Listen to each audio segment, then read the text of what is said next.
Hey guys, and welcome to today's video. So Microsoft are yet again announcing some more things to do with xCloud and their cloud gaming service. And this time they're bringing cloud gaming back to the older Xbox, so the Xbox One series. So things are about to get really interesting. And there's a couple of reasons why this really matters. Well, at least in our opinion anyway. So let's get on with some of those reasons. So Microsoft has just announced that in the very near future, they're going to bring cloud gaming capabilities over to the older Xbox Ones.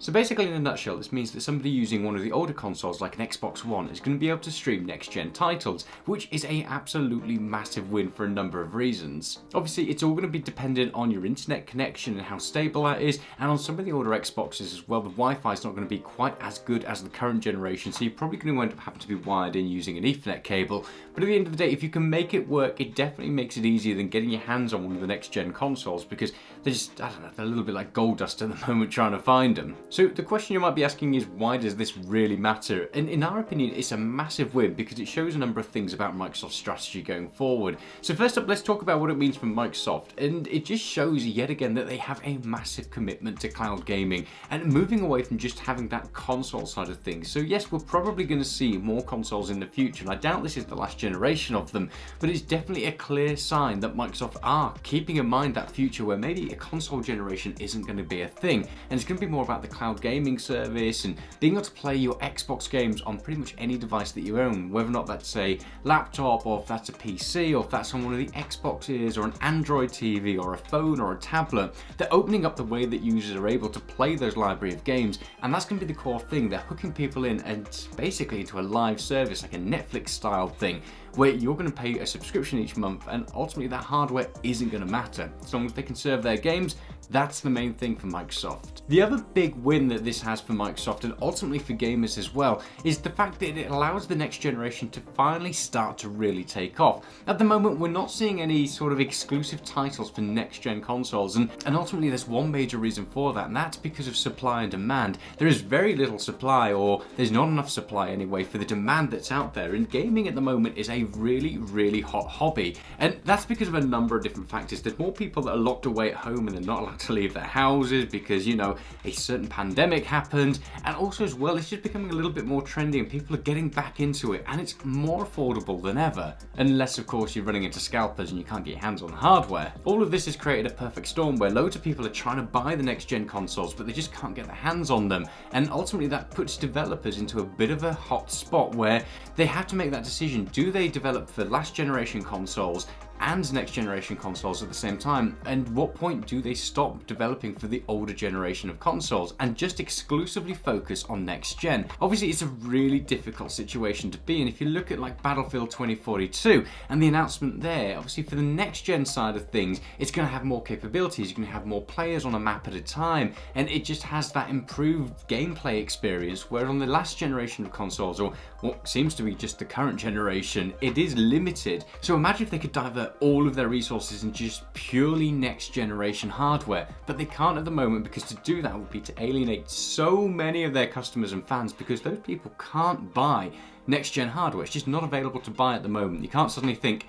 you know what, I want an Xbox Series X and just order one on Amazon or something like that, because they just don't exist. So what Microsoft has done is find a way around that issue at the moment. Maybe they can't supply more Xboxes, but what they can do is bring a way for people that have the older Xbox hardware to play next-gen titles, which will then hopefully get developers thinking, well, actually, they could bring out just exclusively next-gen games because they're going to work on older hardware through cloud gaming. It's a really clever play in my opinion, because it really allows developers to kind of just let the reins off and go free with that. They don't have to worry about the constraints of supply at the moment that we're seeing, and they can really focus on the next-gen hardware, next-gen gameplay, because their older audience is going to be able to play that. Now obviously it's a bit of a catch-22 because Sony hasn't done anything like this with the PlayStation, and Microsoft have just said this can be coming at some point in the near future. So we don't have any firm date, and it's not necessarily going to fix the entire issue, but it's definitely a step in the right direction, and one we're really excited to see. The other really good news about this is it kind of stops a lot of those older consoles from being wasted and getting thrown into landfill. Now